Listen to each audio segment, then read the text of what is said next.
नमस्कार, मी सागर राजे. प्रभात पर्व न्यूजवर आपल्या सर्वांचं स्वागत करतो. आज आपण करंजाडे या गावामध्ये आहोत. सिडको क्षेत्रातील करंजाडे गावामधील गावठाण विस्तार याचिका हायकोर्टामध्ये दाखल केली होती आणि या याचिकेच्या बाबतीत एक महत्त्वपूर्ण आदेश न्यायालयाने दिलेला आहे. तो आदेश काय आहे, त्या आदेशाचा ग्रामस्थांना कुठला फायदा होणार याविषयी आपल्याला चर्चा करायची आहे. तर आपल्यासोबत आहेत किरण पाटील आणि करंजाडे गावचे सरपंच रामेश्वर आंग्रे आणि त्यांचे सर्व सहकारी. आपल्याला माहीतच असेल की किरण पाटील हे गावठाण विस्ताराच्या योजनेचे अभ्यासक आहे. त्यांच्या प्रयत्नाने किंवा त्यांच्या मार्गदर्शनाखाली ही याचिका दाखल करण्यात आली होती. नक्की काय झालेलं आपल्याला त्याच्या याविषयी चर्चा करायची. पाटील, किरणजी, आपलं स्वागत आहे प्रभात पर्व न्यूजमध्ये.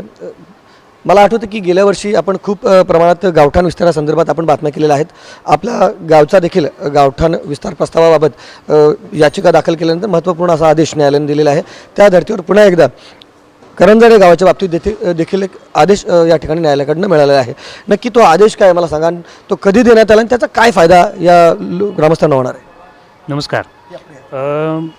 मौजे करंजाडे हे पनवेल तालुक्यातील सिडको क्षेत्रातील एक खूप मोठं महसुली गाव आहे आणि ह्या गावाची पार्श्वभूमी सिडको क्षेत्रातील इतर 95 गावांच्या पार्श्वभूमीपेक्षा काही वेगळी नाही आहे. ह्या गावातसुद्धा सिडको आणि नगरविकास खात्याने ज्यावेळी नोटिफिकेशन केलं 70-72 साली, त्यावेळी काही महसुली नियम डावळले होते आणि त्यांच्याकडून ज्या झालेल्या चुका होत्या त्या चुका दुरुस्त करण्यासाठी आम्ही एक केवळ प्रयत्न केला होता. त्याला कायद्याची जोड होती आणि त्याला लोकभावनेचा साथसुद्धा होता. पण त्याच्याबद्दल भरपूर गैरसमज पसरले होते. आपण त्याच्याबद्दल पुढच्या याच्या सेशनमध्ये घेऊया. पण तुर्तास आपण या आदेशाबद्दल बोलूया की ग्रामपंचायत करंजाडे आणि ग्रामस्थांनी पूर्ण लोकांनी एकत्र येऊन लोकवर्गणी, जे आपला फॉर्मॅटच आहे गावठाण विस्तार प्रस्तावाचा, पेंदरच्या धर्तीवर येऊन लोकवर्गणी काढून प्रस्ताव बनवून गाव मोजलं. कारण तुम्हाला वेळोवेळी आम्ही सांगतो का आपण स्वतः जेव्हा गावाची मोजणीची मागणी करतो त्यावेळेला शासनाकडून कुठल्याही प्रकारचा त्याला दुजोरा दिला जात नाही. उलट केराची टोपली दाखवण्यात येते का तुमचं आम्ही फक्त मूळ गावठाणच मोजू शकतो. आता ह्या सिडको क्षेत्रातील 95 गावांची गावठाणं संपादनाच्या वेळी म्हणजे 70 सालपर्यंत कधी मोजलीच गेली नव्हती. ती भरपूर जुनी ब्रिटिश काळातली असतील, 50 वर्ष 60 वर्ष एक वेश्वी गाव वगळता बाकी सगळी गावं 70-80 वर्ष आधीची मोजलेली गावं होती. त्याच्यामुळं गावाची तत्कालीन जी रचना होती, तितकालीन जो ताबा होता तिथपर्यंतच मूळ गावठाणाचे नकाशे महसूलमध्ये अवेलेबल आहेत.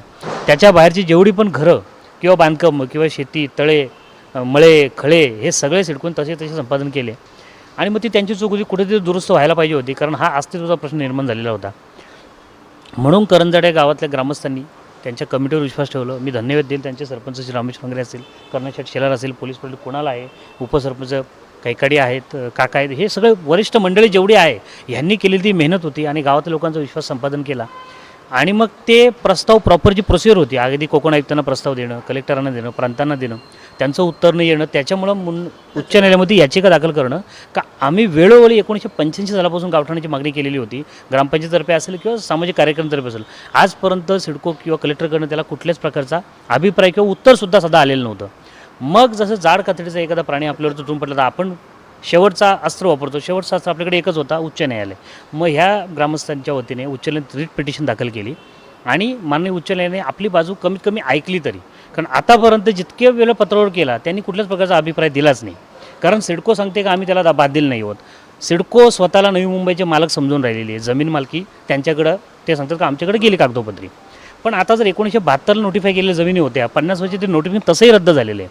पण आपल्याला वेगवेगळ्या प्रकारे आपली दिशाभूल करणं आणि आपल्याला एकदम असं भीतीचं वातावरण तयार का तुमची घरं तुटतील, आम्ही कधी डोजर घेऊन येऊ आणि तुमचं घर भुईसपाट करून टाकू, या भीतीपोटी लोकांना घाबरवून ठेवलं होतं. मग त्यांना कुठेतरी आळा घालण्यासाठी उच्च न्यायालय हाच ऑप्शन होता. उच्च न्यायालय याचिका दाखल केल्यानंतर माननीय उच्च न्यायालयाने त्यांच्या खंडपीठाने आमची बाजू व्यवस्थित ऐकून घेतली. आमचे वकील ॲडव्होकेट प्रशांतजी पाटील साहेब त्यांनी व्यवस्थित बाजू मांडली आणि मग कलेक्टर साहेबांचे आणि शासनाचे जे वकील सिडकोतर्फे त्यांना आदेश दिलेले आहेत का तुम्ही 3 ऑगस्टपर्यंत तुमचा अभिप्राय साबित करा, म्हणजे तुमचा अभिप्राय सादर करा की याच्यात तुमचं काय म्हणणं आहे. म्हणजे टेक्निकल बाजू अशी असते, जी लोक म्हणत होती का याच्यात काही तथ्यच नसतं, सिडको तशी जमिनीची मालक झालेली आहे, आपला तर काही राहिलंच नाही असं तो. मग कोर्टाने आपली बाजू काय ऐकून घेतली आणि त्यांना आदेश दिलेले आहेत मांडणी करण्यासाठी.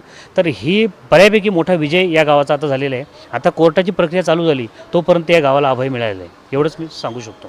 बरं बघा, पेंधर गावची जेव्हा याचिका दाखल केली होती त्यावेळी देखील अशाच पद्धतीने याचिका दाखल केल्यानंतर न्यायालयाने आदेश या ठिकाणी दिला होता. त्या आदेशाचा काय फायदा झाला, म्हणजे जवळपास वर्ष झालेलं आहे. वर्षभरापासून तुम्हाला त्या आदेशाचा काय फायदा झाला म्हणजे अजून देखील अभिप्राय सादर करायला सांगितल्यानंतर सिडकोनं तो अभिप्राय सादर केला नाही का किंवा केला असेल तरी तुम्हाला कसा काय त्याचा फायदा झालेला आहे? पेंदर गावाला त्याचा भरपूर प्रमाणात फायदा झालेला आहे आणि तो फायदा आम्ही 1.5 वर्ष बघत आहोत. पण आता ताजं उदाहरण जे आहे तुम्ही करंजाड्याच्या ग्रामस्थांना विचारू का त्यांना काय या याचिकेचा फायदा झाला, त्यांच्याकडे तुम्ही जर विचारलं तर तुम्हाला लाईव्ह माहिती मिळेल. ओके, तर करंजाडा गावचे सरपंच रामेश्वर आंग्रे जी आपल्यासोबत आहेत. आंग्रे साहेब, मला आठवतं की जेव्हा आपण सुरुवातीला या ठिकाणी आलो होतो तेव्हा चर्चा करत असताना एक प्रकारची धाकधूक सगळ्यांच्या मनात होती की बाबा अशा पद्धतीने याचिका दाखल केल्यानंतर काय होईल. आता याचिका तर दाखल केलेली आहे, आदेश देखील न्यायालयाने या ठिकाणी दिलेला आहे.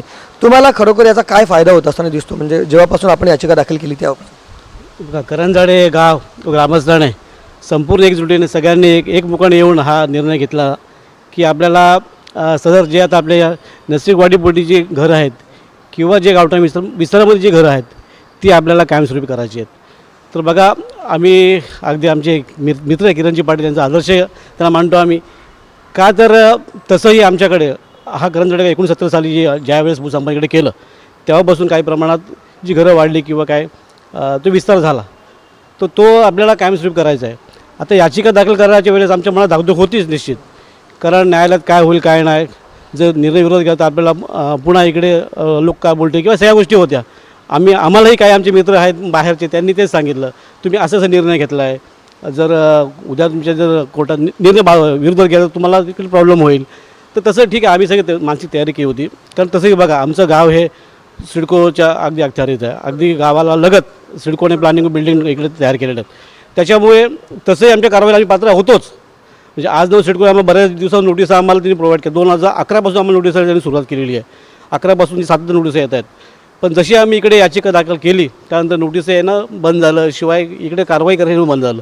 मग काही प्रमाणात आम्हाला हा दिलासा मिळाला. खरोखरच मधल्या काळात मी ऐकतो की एकदा कारवाई करण्यासाठी सिडकोचे काही अधिकारी या ठिकाणी फौजफाटा घेऊन आले होते, परंतु त्यावेळी तुम्ही याचिकेचं काहीतरी दाखवून ती थांबवलं होतं असं मी काहीतरी ऐकून आहे. नक्की काय झालं? निश्चितच ज्यावेळेस याचिका दाखल केली आम्ही त्यावेळेस आमच्या सभोवताली गावालगत अगदी गावाच्या जी जुनं घर आहे 1900 मला वाटते 75 सालचं घर आहे, त्याला लागूनच एक घराचं तिथे प्लॉट तिथे सिडकोने टाकलं होतं. तर संबंधित बिल्डर तिथे त्यासाठी आला होता, हा कारवाईसाठी सिडको अधिकारी घेऊन आला होता, अतिक्रमणचे अधिकारी घेऊन.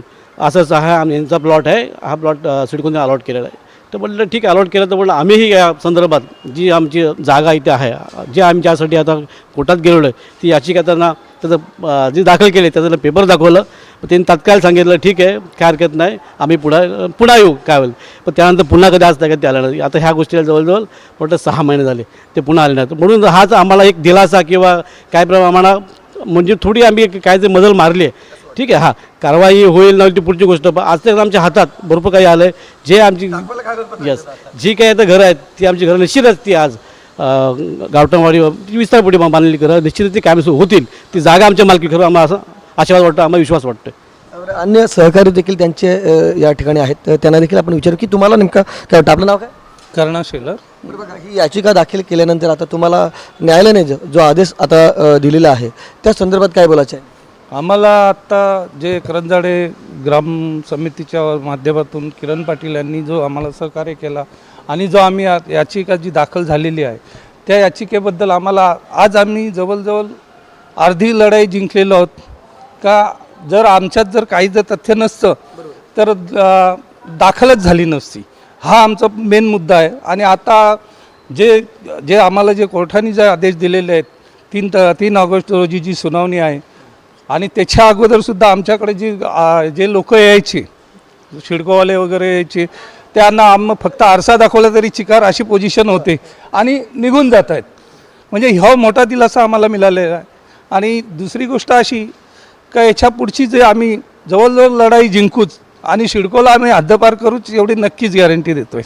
बघा, न्यायालयाच्या पुढे शेवटी कोणच नसतं. एरवी ज्यावेळी कारवाई करण्यासाठी येतात तर तुम्ही किती त्या ठिकाणी तुम्ही म्हणजे त्यांना विनंती केली, तुम्ही अगदी पॉलिटिकल काहीतरी प्रेशर वापरलं तरी देखील ते ऐकत नसतात, इव्हन आंदोलनाला देखील ऐकत नसतात. परंतु न्यायालयाचा आदेश तो मानावाच लागतो, ही एक महत्त्वाची गोष्ट आहे.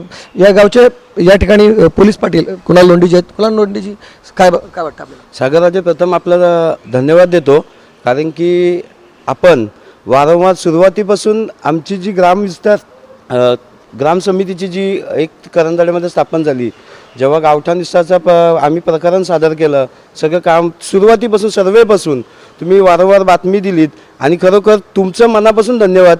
कारण की तुमच्या या बातमीमुळे इतर गावांनाही याची कळकळ बसू लागली. कारण की करंजाडे गाव जर पुढे येतोय, करंजाडे ग्रामस्थ पुढे येत आहेत, तर मग आपण का नाही यावा. पण माझी सगळ्या ग्रामस्थ पनवेल तालुक्यातल्या गावांना विनंती आहे, खरोखर तुम्ही किरण पाटील आणि मग आमचे जे गावाचे सरपंच आहेत रामेश्वर आंग्रे, नक्कीच जर तुम्हाला काही शंका वाटली असेल तर तुम्ही नक्कीच त्यांना भेटा. पण खरं सांगतो, न्यायालयाने जो आदेश दिलेला आहे सिडकोला, जिल्हाधिकाऱ्यांना, तो आदेश असा आहे की तुम्ही 3 तारखेपर्यंत तुमचा अभिप्राय दाखल करा आणि दाखल झाल्यानंतर तो त्यांचा म्हणणं ऐकतील आणि त्या म्हणण्यानुसार आपल्याला पुढची वाटचाल कळेल का नक्की काय आहे. पण एवढं सांगू इच्छितो की आमच्या ग्रामस्थांना, करंजाडे गावाला आमचा महत्त्वपूर्ण निर्णय, मी कोर्टाचेही मनापासून धन्यवाद आणि आभारी मानतो. कारण की आम्ही न्यायालयाचा संविधानिक पद्धतीने आदर करणारी माणसं आहोत आणि नक्कीच आम्हाला एवढा विश्वास आहे की आम्ही आमच्या करंजाडे गावाचा नक्कीच विजय होईल. आणि जी आजूबाजूला सिडकोच्या अखत्यारी जी घरं बांधलेली आहेत, सिडकोच्या जागेत तिथं प्लॉट सुटलेले आहेत. कारण की सिडकोनी जेव्हा ॲक्विशन करायच्या आधी पण तिथंच घरं होती, तरीही ती तिथं सिडकोने ॲक्विशन केली आहे. आणि ॲक्विशन करताना सिडको फक्त बसून प्लॅनिंग करते. त्या प्लॅनिंगनुसार तिथं घर आहे की नाही आहे ह्याचाही त्यांना त्या संदर्भात कुठलीही माहिती नसते. पण ते करून मोकळे होतात आणि मग अशा वेळेला नोटिसा येतात.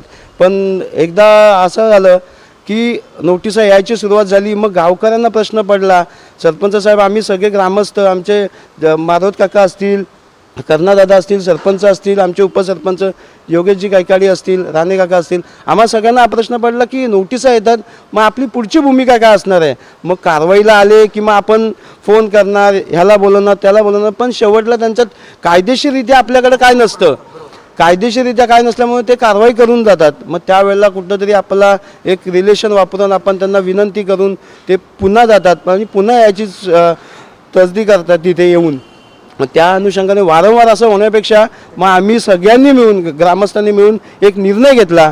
निर्णयामध्ये तो ठराव पास केला आणि त्या ठरावानुसार आम्ही गावठाण विस्तार समिती स्थापन करून करंजाडेची आणि रिपिटिशन दाखल केलेली आहे. आमचे ॲडव्होकेट आणि मार्गदर्शक राजाराम पाटील आहेत, ते किरण पाटील आहेत आणि आमचे सरपंच साहेब आहेत, ते कर्णादादा आहेत. या सगळ्या ग्रामस्थ मंडळींनी ते पुढाकार घेतला आणि जो आम्ही ठरवलेला आहे, जो एकजूट आहे आमची, ती एकजूट आम्हाला आज कामं आली आणि अशीच एकजूट याच्या पुढेही राहील.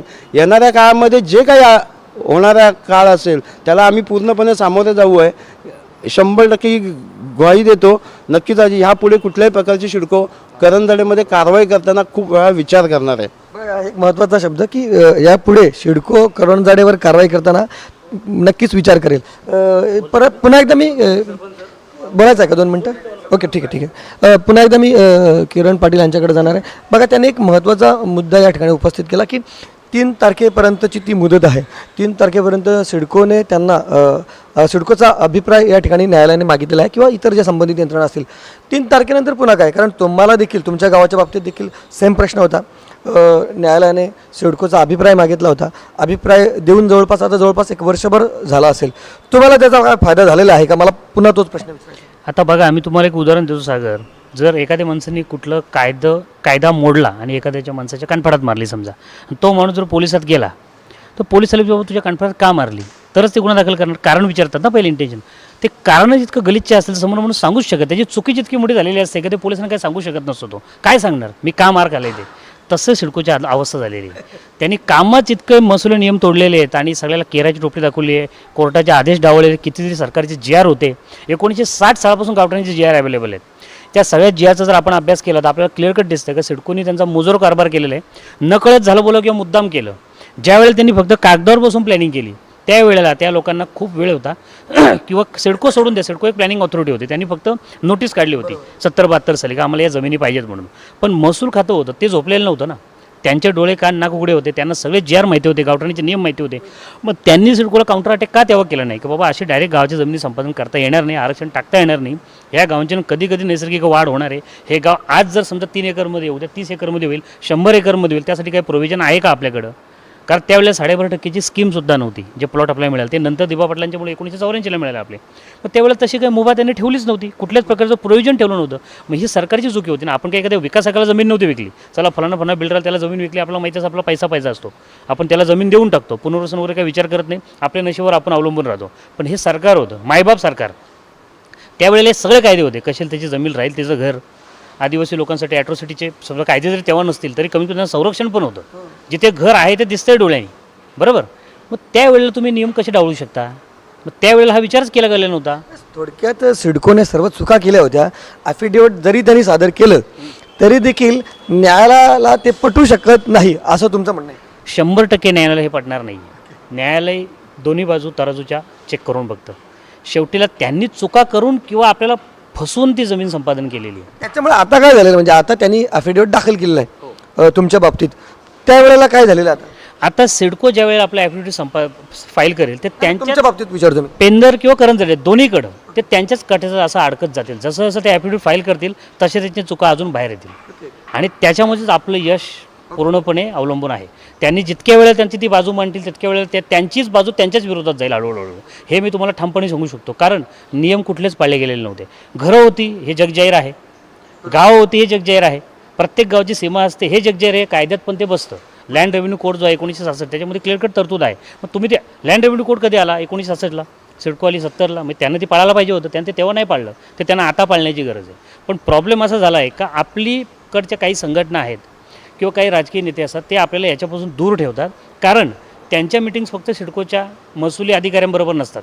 सिडकोचे जे सनदी अधिकारी वरती IAS IPS लेवलचे जी लोकं असतात, IAS लेवलची सॉरी, आणि जे विकासक आहेत त्यांच्याबरोबर ते ह्यांना घाबरवतात का सर हे शक्य नाही आहे. मला तोच प्रश्न विचारायचा आहे की मगाशी कुणाल लोंढेजी या ठिकाणी बोलले की ज्या वेळेला पेंदर गावची याचिका दाखल केली किंवा आमची याचिका दाखल केल्यानंतर आम्हाला जो त्याचा फायदा होत आहे त्याच्यामुळे जनजागृती या ठिकाणी होत आहे. खरं तर गेल्या वर्षी मी पाहत होतो की ज्यावेळी ही याचिका दाखल केली होती किंवा गावठाण विस्ताराची एक चळवळच पनवेल उरण भागामध्ये सुरू झाली होती. गावठाण विस्तार चळवळीला कुठेतरी वेग यायला लागला होता. अनेक गावं या ठिकाणी गावठाण विस्तार प्रस्ताव मांडत होते, परंतु मधल्या काळात काही राजकीय घडामोडी असतील, काही घटना असतील, याच्यामुळे कुठेतरी ही चळवळ आहे ना ही थोडीशी थंड पडत चाललेली असं दिसतंय. बरं काय नेमकं होतंय, कुठे चुकतं असं तुम्हाला वाटतं? याची महत्त्वाची कारणं अशी आहेत का आपले जे ग्रामस्थ आहेत ते राजकीय गुलामगिरीतून अजून बाहेर पडलेले नाही आहेत. आपण फक्त आपल्या राजकीय पुढाऱ्यांचंच फक्त ऐकतो, बरोबर. त्यांचं बरोबर असेल तर 100% ऐकलं पाहिजे, नो डाऊट. पण ज्या वेळेला आपल्याला दिसतंय का आपलं हित कशामध्ये, मग तिकडं आपला कल असला पाहिजे आणि आपल्या पुढाऱ्यांपासून आपल्याबरोबर घेऊन जायला पाहिजे. त्यांना मजबूर करायला पाहिजे की तुम्ही आमच्यासाठी हीच मागणी करा म्हणून. हा पहिली चूक. दुसरी चूक, आपल्याकडचे तथाकथित विकासक आणि काही संघटना ज्या सिडकोला फॉर असतात ती लोक मार्केटमध्ये गैरसमज पसरवतात का लोकवर्गणीची गरज काय आहे, हे सरकारचं काम आहे, सरकार करेल, तुम्ही स्वतः गाव कशाला मोजताय, सरकारकडं मागणी करा, किंवा मग ती वर्गणी काढली तर मग त्याचा हिसाब कोणी द्यायचा, बरोबर. आणि हे कोर्टाचा निर्णय उलटा झाला, उद्या काही प्रॉब्लेम झाला तर मग त्याची जिम्मेदारी कोणी घ्यायची, हे शक्यच नाही आहे. सिडकोचे शिक्के पडले, आपण पैसे घेतले, प्लॉट घेतले, आता आपल्याला कसं मिळेल, असे गैरसमज पसरवले जातात. पण आणि सर्वात महत्त्वाचं, ज्या लोकांना काही कळत नाही ते स्वतः वकिली करायला पुढे धावत येतात आणि मग ते मार्केटमध्ये न्यूनगंड पसरवायचा प्रयत्न करतात. माझं असं एकच अपेक्षा असते का गावाचा लोकहिताचा विचार करून सर्वांनी आता एकत्र येण्याची याची गरज आहे आणि चळवळ आता परत नव्याने उभी करायला लागेल.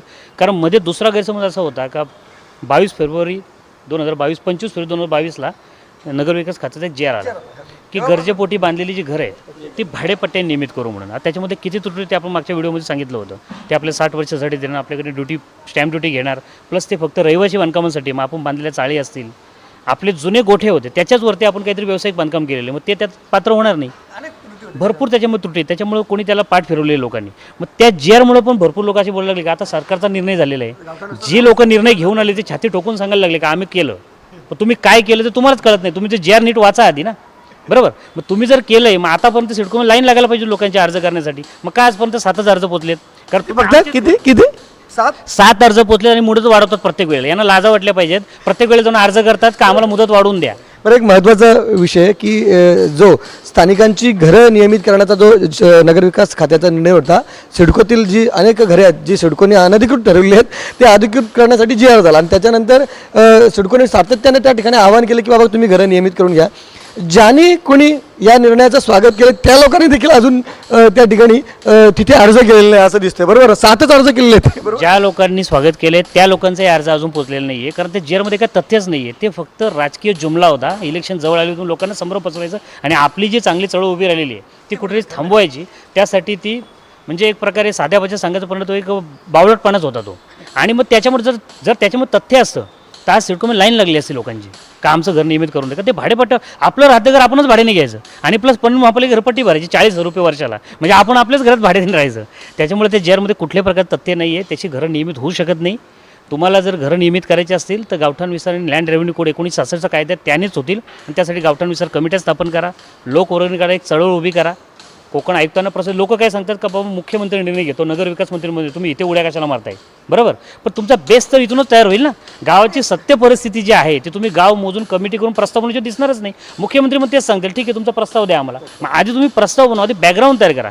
दिवाबडली मग नामकरण सगळ्या माहिती केंद्र सरकारच्या अंडरमध्ये, तरी आपण सिडकोला घेराव होतो का दबाव दिसला पाहिजे. बरोबर, व्याप्ती दिसली पाहिजे. तीच संकल्पना इथे पण आहे. आपण प्रत्येक गावाची कमिटी करा, लोकवर्गणी काढा, त्याचे प्रस्ताव तयार करा. मला एक प्रश्न विचारायचे की अनेक म्हणजे हे गाव समजा सिडको क्षेत्रामध्ये असं पकडा, परंतु अनेक महसुली जी गावं आहेत जी सिडको क्षेत्रामध्ये नाही त्यांच्या अनेक जमिनी म्हणजे गुळचरण असतील, परत फॉरेस्ट लँड असतील, खूप मोठ्या प्रमाणात त्या ठिकाणी आहेत. ती गावं समजा ज्या ठिकाणी बसले आहेत त्याच्या आजूबाजूला या सगळ्या अशा जमिनी आहेत. त्यांचाही जर समजा गावठाण विस्तार करायचा झाला अशा पद्धतीने याचिका दाखल केली तर तिथे आता काय झालं, हे सगळी जी गावं आहेत ना ही महानगरपालिका किंवा सिडको क्षेत्राच्या जवळपास आहेत. मग तिथे सध्या आरक्षण टाकलं जातं. बिल्डर लॉबी येते, ती जमीन कुठेतरी म्हणजे संपादित करते. सरकार देखील तिथं आरक्षण टाकतं. अशा पद्धतीनं जर समजा याचिका दाखल केली, गावठाण विस्तार प्रस्ताव दाखल केला तर त्या जमिनी वाचू शकतील असं वाटतं का तुम्हाला? हे बघा, पहिल्या आपल्या एरियामध्ये जमिनीचा भाव नव्हता, त्यामुळे ग्रामपंचायतची लेटर जरी ठराव गेला तर त्याच्यावर निर्णय होत होता 25-30 वर्ष आधी. आता जमिनीना सोन्याचा भाव आला. त्याच्यामुळे तुम्ही प्रांत असो, कलेक्टर असो, कोकण विभाग आयुक्त असो किंवा मंत्री असो, किती ठराव द्या, किती अभिप्राय द्या आणि किती वेळा पत्रव्यवहार करा, त्याची अंमलबजावणी होत नाही. त्याच्यामुळे कोर्टा थ्रू जर गेलं तर कोर्टाचा आदेश दावण्याची कोणाची हिंमत आजपर्यंत झाली, ती पण उच्च न्यायालयाची. म्हणून जो तो आजकाल उठसूट कोर्टामध्ये जातो. राहिली गोष्ट या सार्वजनिक जागा गावासाठी, आता तुम्ही चांगला प्रश्न विचारला. आता विचार करा, हा जो नगरविकास खात्याचा GR आहे तो ह्या घरांना लागू पडेल का, ज्या गुरुचरणीच्या जागेमध्ये आहेत, ज्या MIDCच्या जागेमध्ये आहेत. कारण ते सिडको क्षेत्रासाठी हे लोकांना आजपर्यंत कळत नाही. रेल्वेच्या जागेमध्ये घर आहेत, त्यांचं कसं होणार मग. म्हणून ते GR पहिली गोष्ट आपण धुडकावून लावला पाहिजे. दुसरं, आता तुमच्या प्रश्नाचं उत्तर, ह्या ज्या सरकारी जमिनी असतात त्या रितसर जर आपण मागणी कोर्टा थ्रू केली तर त्यांच्यावर जे आधी पडलेलं आरक्षण असतं ते रद्द होण्याची तरतूद चालू होते. जर लोकोपयोगी त्याचा असेल, पब्लिक इंटरेस्ट असेल तर, त्याच्यामध्ये कोणाचा वैयक्तिक हेवा दावा नसेल, बरोबर, तर ते होऊ शकतं. किंवा ज्या गावांचं झालेलं नाही अजूनपर्यंत, आजही ती जागा सरकारी अखत्यारीमध्ये आहे तर त्यांनी ती नक्कीच मागणी करायला पाहिजे, लोकहितासाठी, गावकीसाठी, वैयक्तिक नाही. पण ज्या जागा ऑलरेडी ट्रान्सफर झाल्या कोणाच्या वैयक्तिक नावावर, भले त्यांच्या चोऱ्या करून साम दाम दंडभेद वापरून केल्या, त्या जागा आपल्याला मागण्याचा अधिकार खूप कमी राहतो. कारण आपला वैयक्तिक शत्रू वाढतो त्याच्यामध्ये. आपला शत्रू आहे शासन, प्रशासन. आपण प्रशासनाकडनं जागा मागू शकतो. एकदा ती जागा कोणाच्या नावावर झाली, त्यांनी त्याची CC घेतली, व्यवस्थित स्टॅम्प ड्युटी भरली, मग ती जागा म्हणजे आपल्याला अडचण म्हणजे ती घेऊ शकत नाही असं नाही, पण त्याला तांत्रिक अडचणी आहेत, त्याच्यानंतर फायनान्शियल अडचणी करतो, वैयक्तिक शत्रू आपल्याला तिथं. म्हणून जिथपर्यंत सरकारची ताब्याची जागा आहे तोपर्यंत ती आपण गावासाठी नक्कीच मागणी करू शकतो. सिडको क्षेत्र असो, सिडकोच्या बाहेरचे असो, महापालिकेचे असो, महापालिकेच्या बाहेरचे असो, सगळ्यांसाठी 1966चा लँड रेव्हेन्यू कोड जो आहे तो लागू पडतो. म्हणून प्रत्येक गावाने समोर यायला पाहिजे. पेंदर, करंजाडे, चिर्ले, धुतुम या गावांच्या धर्तीवर त्यांनी आपल्या याचिका लवकरात लवकर दाखल करायला पाहिजेत असं मी एक आवाहन करतो. तर म्हणजे किरण पाटील असतील, करंजाटे सरपंच रामेश्वर आंग्रे असतील किंवा त्यांच्या अन्य सहकारी असतील, या ठिकाणी आनंद व्यक्त केलेला की न्यायालयाने जो आदेश दिलेला आहे त्याचा निश्चितच फायदा होईल. सगळ्यात महत्त्वाची चर्चा आपण शेवटला देखील केली की जी गावं आहेत ज्यांचा अजिबात संबंध नाही सिडको क्षेत्राशी, परंतु त्या गावामध्ये महसुली जागा रिकाम्या आहेत, मग त्या फॉरेस्ट असतील, गुळचरण असेल किंवा अन्य पद्धतीच्या सरकारी पट जमिनी असतील, तर त्या जमिनी देखील गावठाण विस्तार प्रस्तावासाठी गावठाण विस्तार प्रस्तावाच्या माध्यमातून मिळू शकतील. काय बोलायचं आहे का, 2 शब्द प्रत्येक? आता कारण आता अचानक आठवलं मला का भरपूर गावामध्ये अशा जमिनी आजही आहेत ज्यांच्यावर आजही सरकारी आरक्षण आहे किंवा काही जागांवर सरकारी आरक्षणच नाही आहे. गावाच्या अखत्यारीमध्ये आपणाचा देखील विचार आजकाल पंचांच्या ताब्यात आहेत, गावच्या किंवा ग्रामपंचायत ताब्यात आहेत किंवा कमिटीच्या ताब्यात आहेत. त्या जमिनीची लवकरात लवकर प्रस्ताव गेले पाहिजे. आता अलग अलग प्रकारचे आरक्षण पडतील आणि त्या जमिनी जातील. त्याचं उदाहरण तुम्हाला सांगतो, नैना क्षेत्रामध्ये जेवढी गावं आहेत प्रत्येक गावामधल्या ज्या गुरुचरणीच्या जागा होत्या किंवा नदीपात्राच्या जागा होत्या त्या सिडकोने ऑलरेडी कलेक्टरकडनं मागणी केली. त्यांनी प्रॉपर सिडकोचा ठराव घेतला संचालक मंडळाचा आणि रायगड कलेक्टरला प्रस्ताव दिला की नाही सगळ्या गावांच्या जमिनी आम्हाला विकासासाठी द्या आणि ऑलरेडी त्याची ट्रान्सफर करायची तरतूद चालू झाली. ही लोक अजून जर झोपून राहिलीत. बघा ना, मला वाईट वाटतं म्हणजे आता म्हणजे हा तुम्ही प्रश्न या ठिकाणी काढल्यानंतर नैन्याच्या विरोधात अनेक आंदोलनं होतात, परंतु मग ही जी गोष्ट तुम्हाला माहीत झालेली आहे की सिडको त्या ठिकाणी अशा सरकारी जमिनी या ठिकाणी मागणी करत आहे, त्याविषयी कधी चर्चा होताना मला दिसत नाही. त्याच्यामागचं कारण असं आहे का ही लोक त्या अधिकाऱ्यांना अधिकारी सांगतात त्या जागेवर तुमचा अधिकार नसतो, ते सिडकोचा अधिकार. सिडकोचा तिकडे नोटिफिकेशन पडलं, त्याच्या अधिकाऱ्यांना जमिनी देऊन मोकळं झालं. म्हणजे महसूल नियम कोणी तोडले? शासनच तोडते ना, कारण आपण झोपलेलो अजूनपर्यंत. आपण फक्त मंत्र्यांच्या बरोबर आंदोलन करतो, मोर्चे काढतो, पण रीतसर मागणी प्रस्ताव गावाच्या अजून गेलेच नाही. प्रत्येक गावाने अशा कमिट्या करून जर शासनाला पाठवलं की बाबा आमचा निर्णय होईल ते होईल, पण आमच्या आजूबाजूला गावच्या जेवढ्या जमिनी आहेत मुद्देसूद सर्वे नंबर, त्याची एरिया किती, त्याची सध्याची परिस्थिती काय, त्याचा नकाशा आणि तशा जर मागण्या केल्या तर मग त्या सिडकोला वर्ग व्हायच्या आधी तुम्हाला मिळतील. आता एकदा सिडकोला वर्ग झाल्या, त्यांनी कंपाऊंड केलं, मग तुम्ही किती मोर्चे केले कशा परत मिळतील आपल्याला? पण अजून एक प्रश्न म्हणजे खरं तर विचारावं का मला लक्षात येत नाही, परंतु ह्या गोष्टीला खर्च असं लोकांचा समज होतो. निश्चितच जर लोक एकत्र आली तर म्हणजे आपण वर्गणी काढली तर तो होऊ शकतो. साधारण काय अंदाज देऊ शकता आपण लोकांनी कशा रीतीने केलं पाहिजे? सागर, आजचा वार रविवार, आज आगरी कोळी समाज रविवारी जितक्या पैशाची मटण मच्छी दारू पिईल तेवढ्याच पैशात हे याचिका होऊ शकतात. आणि अख्खं गाव एकत्र आलं तर काय याला कठीण नाही आहे. गावात दानशूर मंडळी पण असते. तुम्ही 1,000-2,000 बोरिंग एखादा बोलले बाबा चांगलं काम आहे, मी 25,000 रुपये देतो, तुम्ही प्रयत्न जर करून बघा.